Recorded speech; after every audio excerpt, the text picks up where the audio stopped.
श्री शिवाय नमस्तुभ्यम। हर हर महादेव। 13 अप्रैल से शुरू हो गया है वैशाख का पावन महीना और जैसा कि आप सभी को पता है यह जो महीना होता है भोलेनाथ पर शीतल जल अर्पित करने से संबंधित होता है। गुरुजी पंडित प्रदीप मिश्रा जी ने कई ऐसे उपाय बताए हैं जो कि सिर्फ और सिर्फ इस वैशाख के महीने में किए जाते हैं। उन्हीं उपायों में से कुछ विशेष और अचूक असरदार उपाय जिन्हें आप इस वैशाख माह के पहले सोमवार मतलब 14 अप्रैल को करके अधिक से अधिक लाभ प्राप्त कर सके, उन्हीं की जानकारी आपको इस वीडियो के माध्यम से मिलने वाली है। इस वीडियो में हम आपको गुरुजी पंडित प्रदीप मिश्रा जी के बताए कुछ विशेष 5 उपायों की जानकारी देंगे। आप इनमें से कोई एक या फिर अपनी आवश्यकता के अनुसार एक से अधिक उपाय भी कर सकते हैं। इस वीडियो में आपको 5 बेलपत्र के कमल पुष्प वाला वैशाख का एक विशेष मनोकामना पूर्ति उपाय की जानकारी मिलने वाली है।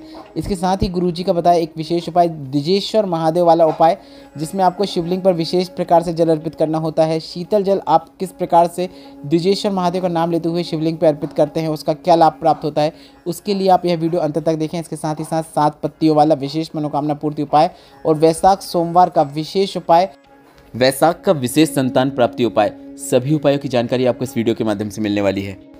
बढ़ते हैं पहले विशेष उपाय की ओर। शिव भक्ति शिव महापुराण कथा के पहले दिन की कथा में गुरुजी ने एक विशेष उपाय की जानकारी दी थी, जो कि इस प्रकार है। गुरुजी ने त्वचा संबंधित किसी भी प्रकार की समस्या होने पर एक विशेष उपाय करने को कहा था, जिसे आप इस वैशाख के पावन महीने में कर सकते हैं। यह उपाय आप 11 या 21 सोमवार करें, पर अगर आप 5 सोमवार भी कर रहे हैं तो भी आपको इसका शुभ फल अवश्य देखने को मिलता है। और इस वैशाख के महीने में आपको यह उपाय इस सोमवार से करना शुरू कर देना है।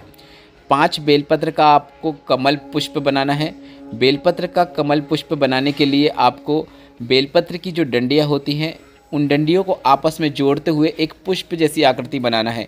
आप वीडियो में भी देखकर समझ सकते हैं कि यह उपाय आपको किस प्रकार से करना है।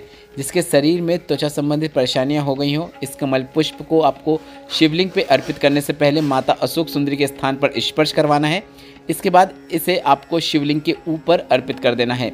इसके बाद 1 लोटा जल जो आपने लेकर आए हैं उसे शिवलिंग के ऊपर अर्पित कर देना है। पर वैशाख का महीना है, इसलिए आपको इस बात का ध्यान रखना है कि यह जल शीतल जल होना चाहिए। मतलब आपके घर में मटके का जल आपको लेना है और वह जल लेकर इस उपाय में वह जल को शामिल करना है और शिवलिंग पर जल अर्पित करना है। जल अर्पित करने के बाद नीचे आप कोई पात्र रख सकते हैं, थोड़ा सा जल आपको प्राप्त कर लेना है। यह उपाय करते समय आप श्री शिवाय नमस्तुभ्यम या फिर नमः शिवाय या फिर ओम नमः शिवाय मंत्र का उच्चारण अवश्य करें। इसके बाद आपको जो आपने बेलपत्र को शिवलिंग के ऊपर अर्पित किया है वह सभी बेलपत्र आपको प्राप्त कर लेना है। आप इस उपाय के अंतर्गत 5 या फिर 11 बेलपत्र या फिर 7 बेलपत्र का उपयोग करें, और 5 का भी कर रहे हैं तो भी पर्याप्त है। 5 बेलपत्र आपको प्राप्त करके ले आना है और आपको उन बेलपत्र को सुखो लेना है। सुखोने के बाद आप उन्हें गोली का उपयोग करते हुए पानी के साथ निगल सकते हैं। पर कोई भी रोग संबंधित उपाय करने से पहले आप यह बात जान लें कि आपको सबसे पहले डॉक्टर के पास जाना है। डॉक्टर शिव का रूप होते हैं, डॉक्टर से पूरा ट्रीटमेंट लेना है। डॉक्टर जो जो कहें वे सभी चीज़ें करना है। इसके साथ ही साथ आपको डॉक्टर की दवाइयों के साथ शिव पुराण के वर्णित कुछ रोग मुक्ति उपाय करना है। आपको दवाइयाँ वर्क करेंगी, आपके लिए दवाइयाँ कार्य करेंगी और आपको शीघ्र रोग मुक्ति प्राप्त होगी। आप जो बेलपत्र की गोलियाँ बनाएंगे उन्हें आप सुबह के समय पानी के साथ निगल सकते हैं, क्योंकि कई लोगों को देखा जाता है कि बेलपत्र खाने से मुंह में छार-छार हो जाता है, तो वे बेलपत्र को सुखो लें, उसके बाद उसका उपयोग कर सकते हैं। प्रत्येक सोमवार आप यह उपाय करें और वह बेलपत्र आप अपने पास संभाल के रख लें, सुखो लें और उनकी गोलियां बना लें। आप अगर 1 बेलपत्र भी प्राप्त करके ला रहे हैं तो वह भी पर्याप्त है। कम से कम 5 सोमवार आप यह विशेष उपाय अवश्य कीजिएगा। जल आपको इस उपाय के अंतर्गत शीतल जल का उपयोग करना है, इस बात का आपको ध्यान रखना है। बढ़ते हैं दूसरे विशेष उपाय की ओर। वैशाख के महीने में मिट्टी के पात्र का भरा हुआ जल शिवलिंग पे आपको अर्पित करना है, क्योंकि वैशाख के महीने में शिवलिंग पर हमेशा मिट्टी के पात्र मतलब शीतल जल को ही अर्पित किया जाता है। और मात्र इतना कर देने से भोलेनाथ आपकी हर मनोकामनाओं को पूर्ण कर देते हैं। यदि किसी नारी को संतान सुख नहीं हुआ है, कई वर्ष निकल गए हैं, तो आपको पीपल के पत्ते को बेलपत्र के वृक्ष के नीचे रखना है। पिपलेश्वर महादेव का नाम लेना है। 7 बार जल आपको 1 कलश का ही उसके ऊपर अर्पित कर देना है। एक बार फिर से ध्यान सुन लीजिए। पीपल के पत्ता लेना है, पीपल के पत्ते को बेलपत्र के वृक्ष के नीचे जड़ के पास रखना है। पिपलेश्वर महादेव का नाम लेते हुए आपको यह उपाय करना है। इसके बाद 7 बार 1 कलश का ही जल उस पीपल के पत्ते के ऊपर जो कि आपने बेलपत्र के वृक्ष के नीचे रखा है उसके ऊपर अर्पित कर देना है।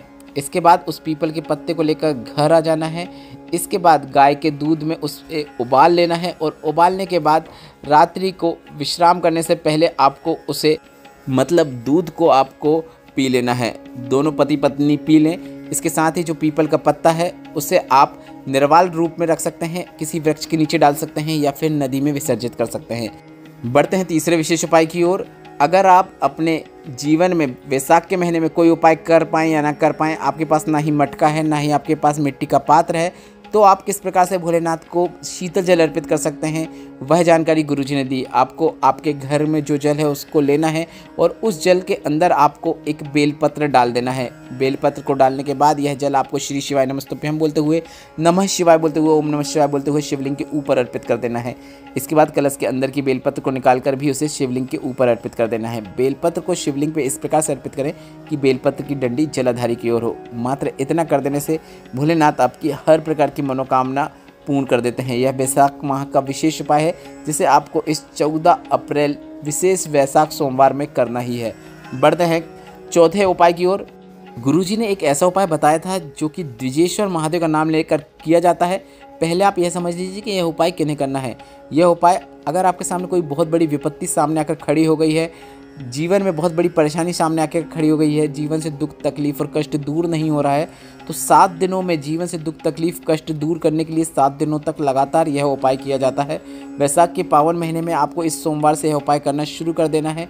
आपको 7 दिनों के अंदर ही लाभ जरूर देखने को मिलता है। विशेष तरीके से शिवलिंग पर जल अर्पित किया जाता है। जल चढ़ाने की शुरुआत वहाँ से की जाती है, जलाधारी से जल जहाँ से नीचे गिरता है। आप वीडियो में देखकर समझ सकते हैं कि यह उपाय आपको किस प्रकार से करना है। इसके बाद आपको शिवलिंग के कटी भाग से घुमाते हुए वापस स्थान वही जहाँ से आपने जल चढ़ाने की शुरुआत की है उस स्थान तक जल की धार को लाना है। इसके बाद वहाँ से फिर से जल की धार को आगे बढ़ाते हुए माता अशोक सुंदरी के स्थान से आगे बढ़ाते हुए शिवलिंग के ऊपर तक लाना है और पूरा जल आपको द्विजेश्वर महादेव का नाम लेते हुए शिवलिंग पे अर्पित कर देना है। बस इतना ही करना है। यह उपाय आप 7 दिनों तक लगातार करके देखें, आपको लाभ जरूर देखने को मिलेगा। बढ़ते हैं 5वें और अंतिम विशेष उपाय की ओर।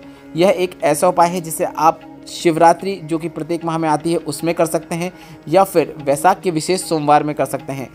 आपको बता दें, आपको 7 वृक्षों की अलग अलग पत्तियां लेना है। 7 वृक्षों की अलग अलग पत्तियों को एक साथ शिवलिंग के ऊपर भोलेनाथ का किसी भी नाम को लेते हुए या फिर किसी मंत्र का उच्चारण करते हुए, जैसे कि श्री शिवाय नमस्तुभ्यम या फिर नमः शिवाय या फिर ओम नमः शिवाय बोलते हुए अर्पित करना है। बस इतना ही करना है। इसके बाद आप अपनी कामना भोलेनाथ से बोल सकते हैं, वह मनोकामना शीघ्र अतिशीघ्र पूर्ण हो जाती है। यह सोमवार जो है विशाख माह का, उसमें आपको यह उपाय करना है और वैशाख की जो शिवरात्रि आएगी उसमें भी आपको यह उपाय करना है। अगले माह जो शिवरात्रि का आएगा उसके पहले आपकी कामना पूर्ण होने निश्चित है। गुरुजी पंडित प्रदीप मिश्रा जी का बताया यह शिवरात्रि का सबसे विशेष मनोकामना पूर्ति उपाय है जिसे आप इस वैशाख सोमवार और वैशाख शिवरात्रि में अवश्य कीजिएगा। वीडियो में बताई गई जानकारी से संबंधित कोई प्रश्न है तो आप कमेंट बॉक्स के लिए पूछ सकते हैं। वीडियो थोड़ा सा भी उपयोगी लगा हो तो वीडियो को लाइक करके चैनल को सब्सक्राइब करना मत भूलिएगा। श्री शिवाय नमस्तुभ्यम। हर हर महादेव।